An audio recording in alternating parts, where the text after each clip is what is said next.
What's going on, everybody, and welcome back to Buried. Now, if you don't remember, Buried is the interactive story that I played a couple days ago. Yeah.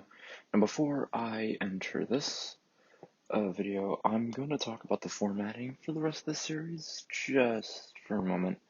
I don't know if I will, if I'm going to have 2 chapters in the next couple videos, or if it'll just be 1 chapter per video.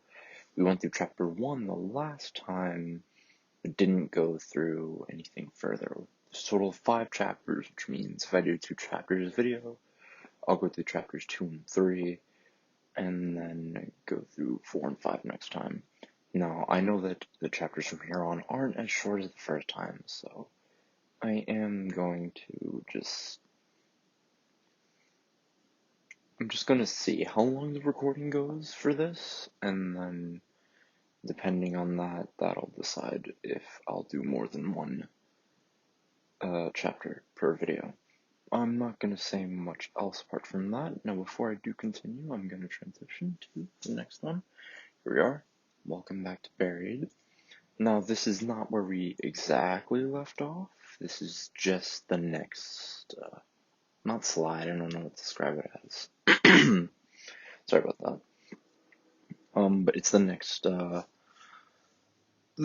set, so to speak. This is the beginning of chapter 2. This is the very first line of chapter 2. I haven't moved on. It's just that, in order for me to set up Buried for OBS the second time around, I actually had to get to the settings thing, which you can only see during the text, or during a point where the text is moving around, it's pretty annoying, actually.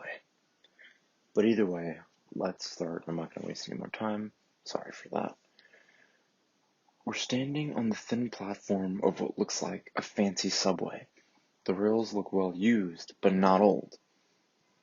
There are overhead lights that are very dim, as if they are running on emergency power. The dim overhead lights are a blessing, but the size of the place makes me feel vulnerable. Staring ahead, the tunnel seems to be endless. It's almost dizzying. There's a small light further ahead, and then a space that breaks the monotony of the tunnel's curved surface. Another platform. Maybe. Why are we in a subway tunnel? Dennis, what do you think this is? Well, I think it's pretty obvious what it is. Why are we in a subway tunnel? So you can only see the settings and stuff. I needed to fix the full screen settings. Dennis doesn't answer. The reality of what we are seeing is sinking in. Whatever this place is, it is buried way underground. That seems impossible to me. Making anything that's on the other side of this tunnel is dangerous as far as I'm concerned. But of course, we are going to go on human curiosity is going to see to that. Also, the ringing noise is louder down here. It's much more solid now, and there's some other sound. Something like the faint hum of machinery. What's your take on this, boss? Do you think we're safe here? He asks. Not at all, is what I think to myself. But I don't want to let Dennis see that I'm rattled. Well, he seems to be limping along much better than when we first stumbled into this place. He's still in rough shape. I'm leading him here. I should probably make him feel confident. I'm not sure this is creepy. Yeah, we'll be fine. Am I really willing to be that person that'll be like, yeah, this is fine? And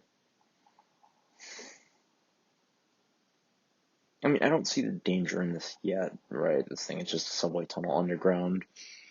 Now granted, this game takes place in Kentucky. I'm not sure how big they are on big subway tunnels, but I don't know. I'm not sure this is creepy. Let's see. I'm gonna be real.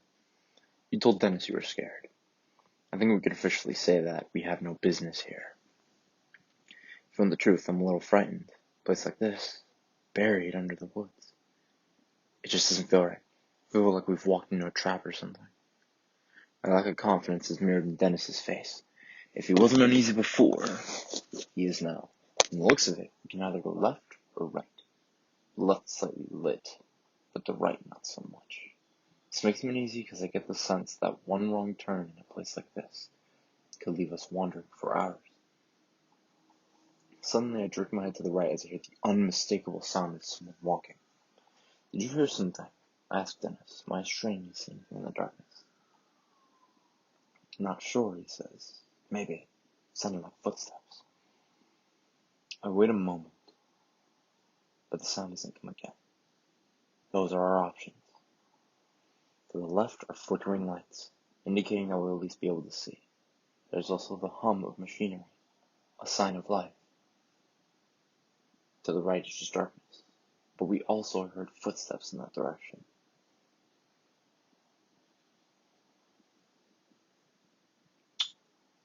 I'm not sure who we're gonna find, right? It's definitely someone walking. I doubt that there's any disagreement on that. The issue is that we don't know who the people down here are. And perhaps if we go left, we'll get an idea of what is going on with all this machinery, and we'll be able to see, which I think will help with the anxiety that our main characters seem to be having right now. So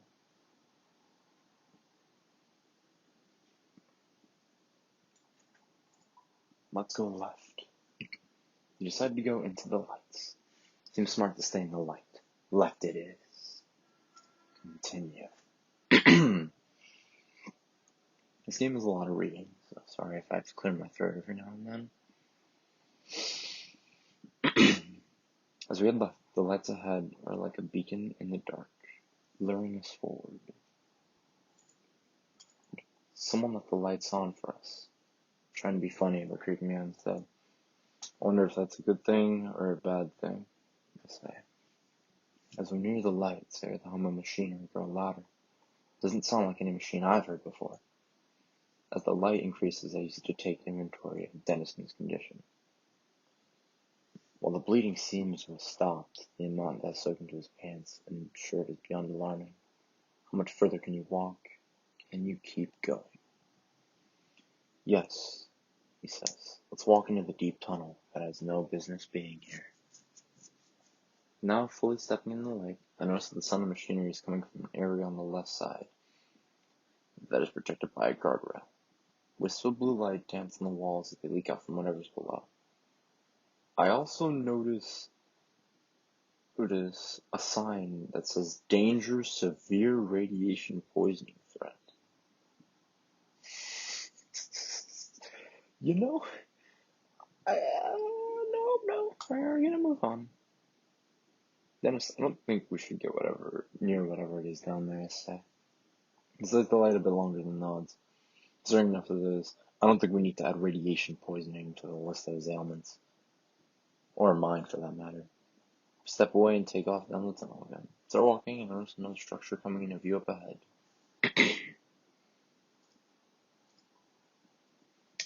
Yeah, I'm good. I don't want to get radiation poisoning. This is literally just a subway tunnel. A bit further into the tunnel, we reach another platform. There's light coming from the platform, but like the overhead lights, they're dim, emergency lights. I start to wonder if the explosion along the site caused a power outage in this place. Whatever this place is. The ringing noise that I originally thought was in my head is getting louder. I'm starting to think it's some sort of alarm. When we come to the large open area ahead in the tunnel, it further resembles a subway station. As much as I try to ignore the reality, it's undeniable. We have stumbled into some sort of high-tech transportation system that is buried beneath the forests of Kentucky. It makes absolutely no sense and creates an entirely new sort of fear as to what the hell we have walked into. Notice that Dennis can't seem to stop himself from shaking. His fear is mirroring my own. When we reach the large opening, we have to climb over the rails and up onto the platform. I have to help Dennis over the rails and then up the small utility ladder that is bolted into the opposite side of the travelway. When he reaches a large open area resembling a subway waiting area, he collapses onto the floor and lets out a heaving breath. You know what? This is ridiculous. I quit. I'm not going any further. On top of worrying about my crew and the madness of wherever we are, I'm not in the mood for Dennis to act like a baby. Get up together, it's okay, take it easy, you can do this. He's injured, everyone's spooked. This is not the time to be snapping at anyone. Although I do see why you might. I feel like this is the way to just say, come on, man, get your head together. I don't think this is the time for it. I'm not the one with a gash in my side, I think myself. Yeah, exactly. He's injured. So I decided to cut him some slack. Damn, boss. I'm sorry. It's okay. I don't know how you're still on your feet, if I'm being honest. Stubbornness. Weak laugh. Do you need a minute to rest? No. If I sit down to rest, I'm afraid I might not get back up. Let's keep going while I can still go. I reach down, help him to his feet, and we get ourselves all onto the platform. In front of us, there's an entrance to a long hallway, exiting the platform area. It's at this point that I realize those red emergency lights might be on for someone else who's actually supposed to be here. I really don't think that's a good idea. Yeah. I'm not sure if I want to alert anyone to the fact that there are strangers in this secret place. And the thought of hearing a scream, even my own, in this empty place is too much to bear. The emergency lights continue to flicker overhead, causing a sick sort of pinkish light on everything. My mind is racing on what sort of place this might be. It's obvious that it's meant to be a secret. And even if it is supposed to be a secret, and there was a power outage recently, maybe most everyone has been evacuated. This thought does nothing to make me feel any better as we walk towards the platform exit. We step inside and it seems just as empty as every other place we've come through, weakly illuminated by more overhead emergency lights. We are standing inside a hallway that looks surreal for a moment.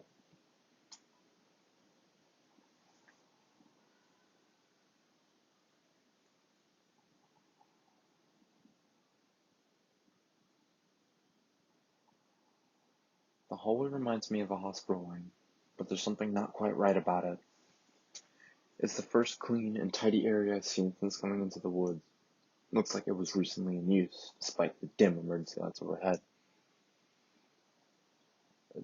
There are chairs against the walls, and the floor looks well cleaned, as do the walls.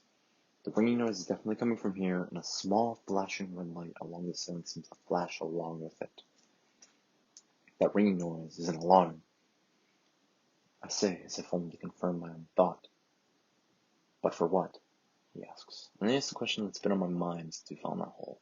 What the hell is this place? We exchange a look that speaks volumes, reach the end of the hallway, and hear a sound like a large metallic grinding. This is followed by a clicking noise, then the unmistakable noise of a generator kicking on. Just a moment, let me make sure that I'm all good.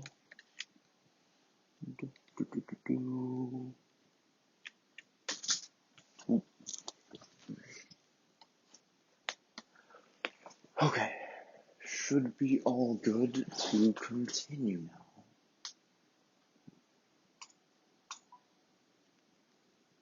Okay.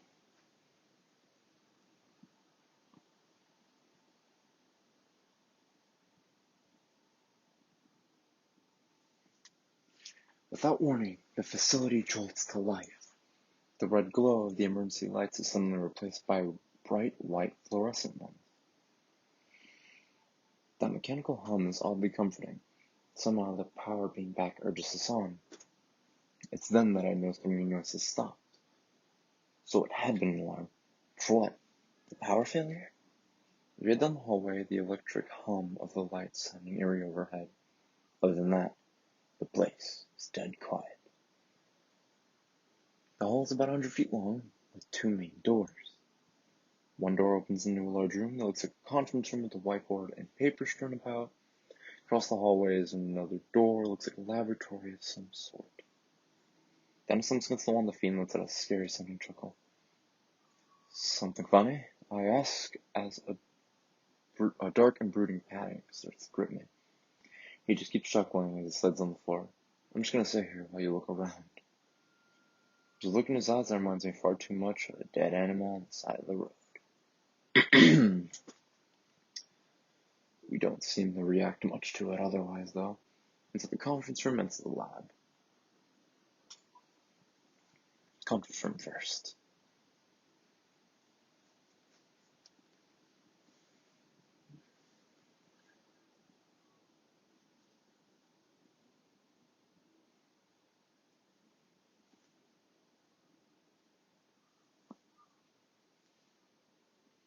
A large table sits in the middle of the room, lined with a series of chairs. It looks like something straight out of a showroom. A well-used whiteboard hangs on the wall, and there are scattered papers on the desk. Let's look at the papers. Most papers and printouts have codes and equations that all go way over my head. There are also handwritten notes that don't make me feel any better about our situation. Read through some of them and see scrawled notes that say things like, last experiment failed, overdose or transport, levels indicate cellular catabolism, question mark, more lead shielding in export suits, measurements make no sense, let Barksdale know about possible Higgs field fix. Look at the whiteboard on the wall. Mostly formulas and names. There's some things that are easy to understand, things that make my blood go cold. Cause of death, embolism or aneurysm, or both? Idea for new delivery mode, spherical, liquid, question mark, comatose state, TerraCore core, possible plutonium supplier. Here. Outside in the hallway, I hear Dennis grunting. I head out of the room, he seems seated on the floor. But I don't get very far because as I exit, a man comes rushing around the corner with an automatic rifle in his hand. Continue.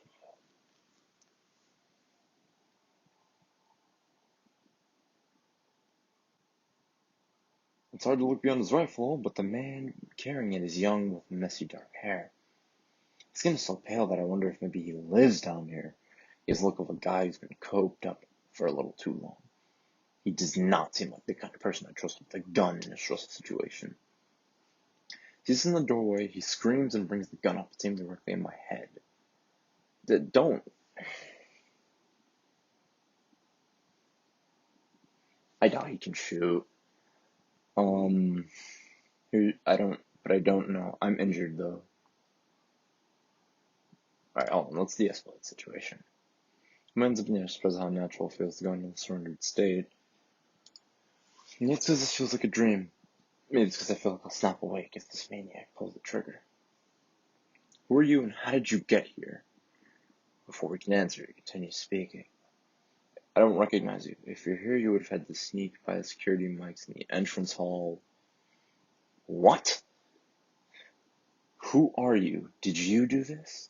The man has his mouth, and I see something in his eyes that unsettles me. He is scared. There's something else. We're just loggers. His eyes look distant for a minute, and then he says, bullshit. For some reason, I'm pretty sure he knows I'm telling the truth. Someone knocked the power out. Back on now. If it was out long enough. Well, we're in a heap of trouble. Was it you? Who sent you? Look, we don't know what you're talking about. Something happened out in the woods. Are you alone, or are there others with you? The man asked, thrusting the gun in my face. How the hell did we get in this situation? If we hadn't fallen into that hole, we wouldn't be here. I'm not really sure if I want to be given this kind of information. We don't know anything about him. Then again, he might have answers. We're looking for our crew. I won't lie to him. We have other crew members we can't find. Your crew? He asks, seeming confused. If this man thinks that we're nuts, there's no telling what he might do. The fact that he looks a little crazy himself makes the situation even hairier. But how'd you get in here? I point down the hall towards the subway. Came in that way. The doors weren't locked. Expression calms a bit, but I'm still very aware of the gun that is leveled less than a foot away from my face. Man, get the gun out of my face. He decided to try and steal the man's gun. Looks like he might laugh at any request, and this arrogance makes me crack, and I I rely on my instincts. I reach out quickly, slapping the gun and barrel away, then reach for it and nearly have a grip on it when the man jerks to the left. My ballsy move startles him, but not nearly enough. He brings the butt of the rifle like a javelin and catches me in the right side of the head. The blow knocks off my hard hat and sends it skidding across the floor. With a flare of pain in my head, I manage down one knee. Then I raise my hands and surrender, letting him know that I'm aware that I've made a grievous error. He levels the rifle at Dennis, and I can only assume because his words make him appear to be the weaker of us. Man takes a shaky step forward. I got him a bit more than he likes to admit. Me as I was pleading for help.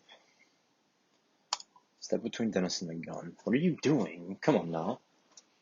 Formfully aware of what I'm doing, I step out in front of Dennis. You won't shoot me. The barrel of the rifle is nearly touching my chest now. With Dennis and the man seem confused my action, I do my best to swallow my fear. I know what's going on here, but we are here by mistake. We have no business here. Now that the power is on, I think you might be too late anyway. For what? The Dennisman said, and actually pushes me backwards with the end of his rifle. The man repeats the question he asked before, one that makes no sense, and honestly makes me think he might be a little crazy. Who sent you? You assholes from the Pentagon? I'm not quite sure to answer this question. Is this guy joking? Yeah, I'm the president. No, what the? Oh my god, I want to be so sarcastic with this guy right now. Yeah, I'm the president. The young man looks as if someone had slapped him. You think I'm playing? Don't. You think I won't blow your head off? Still, it's gripping the gun. Look in his face makes me think so. He won't do it. You both just stand still. Sooner or later, someone will come along and I'll turn you over. Thus the guns forward as if it has an available bayonet on it. There's no need for that. I have no guarantee that he won't pull the trigger. Oh, look, we don't want any trouble. We're just as confused as you are. Then in a movement so fast that I just about miss it, Dennis lunges forward. I have no idea how he's moving so fast. Just 30 seconds ago, I was worried about how close to death he looked.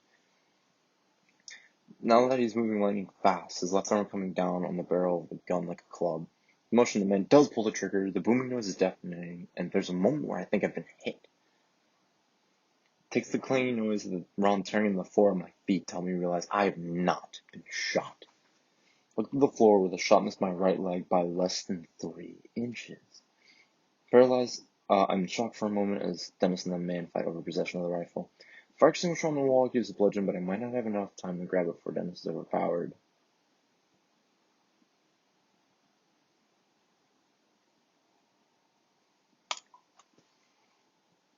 Take the chance, dashing for the extinguisher.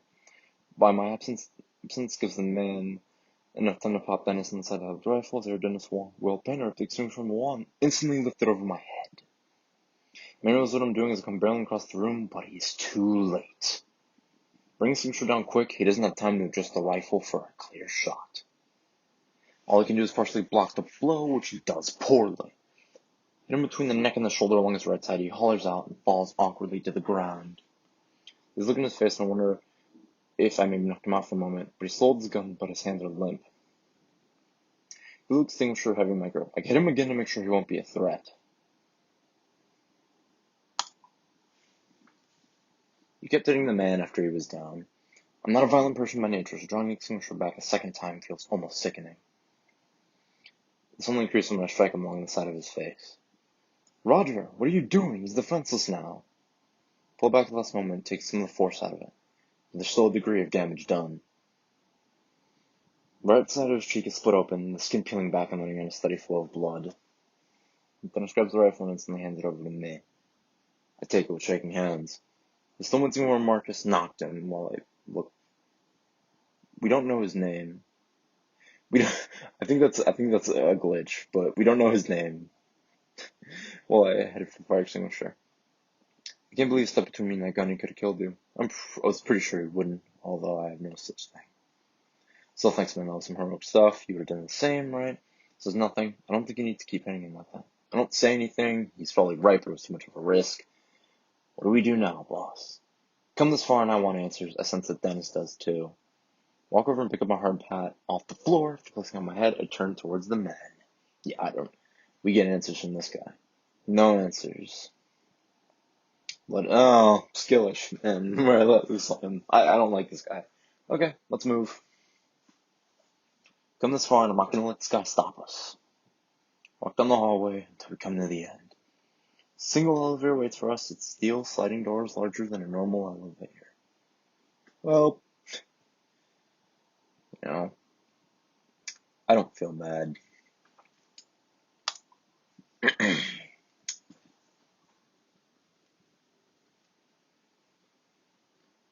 If I recall correctly, I'm pretty sure he does attack you. I think he did so with Markiplier, if I'm not mistaken. So, I don't know. But if we're getting an elevator guy, I think it's best to learn a bit more about him. Until it's making him uncomfortable for me to have the gun. What's your name, I ask. Marcus. And you work here? Clear doesn't want to answer, but he gives us a little nod. Looking for the rest of our crew. Any idea where they might be? No. Not bothering to elaborate. There's gotta be some useful info we can get out of this guy. I just need to know how to dig for it. I need a first aid kit for my friend here. Where might I find one? Down on the second floor, but we can't go down there. Wait, no, this seems more like a question. I almost chose that. It's on level 2. He looks at me. You must be aware you're inside of a classified government facility. No. It makes sense, but I want to doubt it. As I mentioned earlier, I'm the president, so take me to the first aid kit. I can't. You don't have clearance. Hell, I barely have clearance. And then I make this place wrong. Not even a thank you. Just a bunch of restricted access rooms that I'm only allowed to go into with a friggin' chaperone. And we're going to find that first aid kit. I could lose my job. Couldn't even blow right back me over. Well, I only hit him once. Wondered for a moment what sort of trouble I could get for any government employee. I don't care. What? Then again, he did come at us with a rifle. Makes me think that things could have gone terribly wrong in this place. An explosion in the woods. Whatever the hell happened. Might be linked to it all. You can convince him to take him down, but I'm not sure it would be more productive to threaten him or ask for sympathy. Sympathy? Yeah, nah, I'm gonna be evil. I'm asking him for his help. Place the rifle to his head. Well, I don't know whether I have it in me to pull the trigger. I have no problem holding it there. Your job or your life? I say harshly, hoping these extra hits will make him think I'm serious. Yeah, I'm not. Looks at me sternly weighing his option. This is a felony.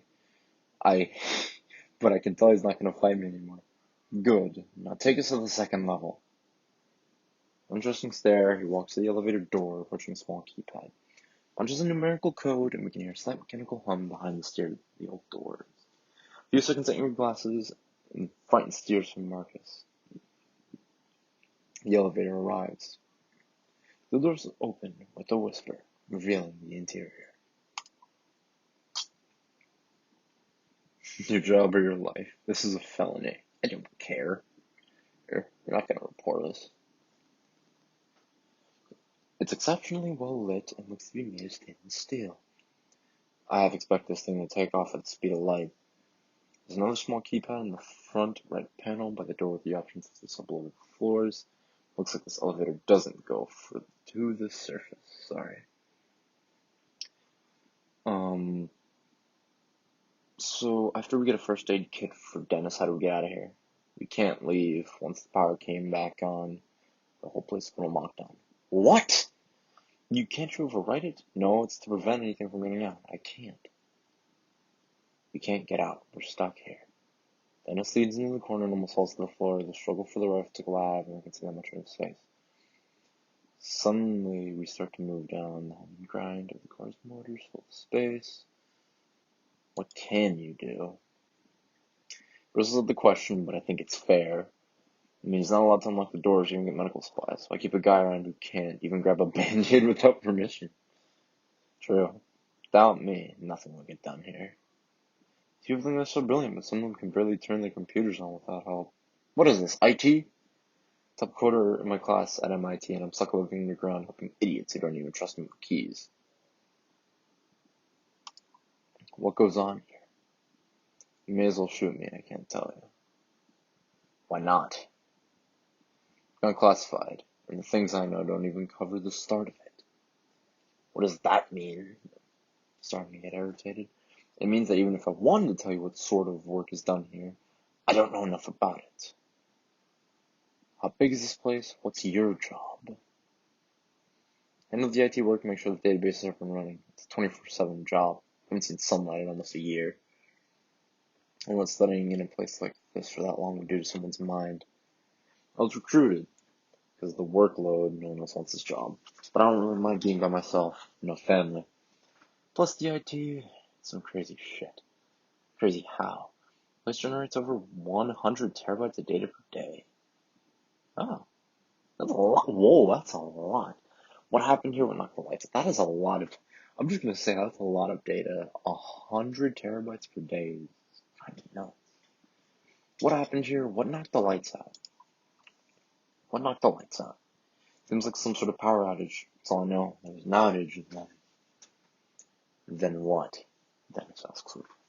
Then things got weird. Things got bad. Bad how?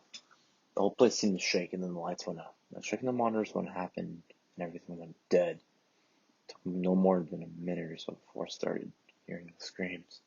People being killed by something. I tried to get my security cameras going again, but they only lasted for a little bit on my backup systems. But I saw what? Feeling a sharp fear worm its way into my guts. All that I saw on the screens for a little bit of time made no sense. It made me get the gun from the emergency vault. I think whatever it is, it's still down here. Hold on. There's an emergency vault with a rifle in the same room as the security cameras in this place? Gives me a grin that looks nearly insane. There are guns locked away in nearly every room in this place, just in case, you know. So we're still in danger here. He opens his mouth to answer, the elevator comes to a stop, and the doors slide open. Marcus is out right away, without a word. He makes his exit and heads directly for a glass in a room that is full of computer monitors and high-end equipment. Dennis and I follow behind him, trying to keep up. As we do, one very alarming question runs through my head. What the hell kind of government facility keeps loaded guns in emergency vaults in every single room? End of chapter 2.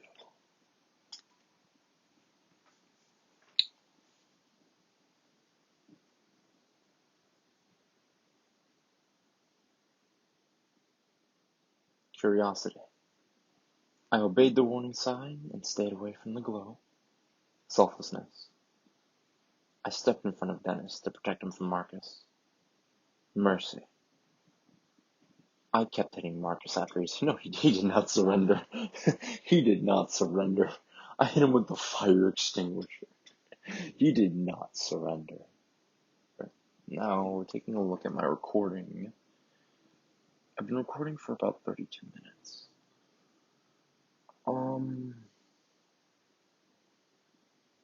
I really don't want this to be too long, and I know that chapter 3 is probably going to take a while.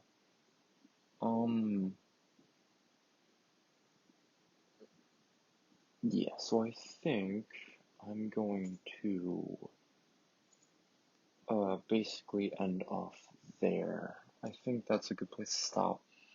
I don't want this to be too necessarily long. It'll take way too long to upload. Hopefully when I get a better way of kind of setting that up, it won't be as weird, but in the meantime, stay smart, stay safe, everybody. And you know, it's getting cold, stay cozy, stay warm, and I'll see you all here next time. Bye, everyone.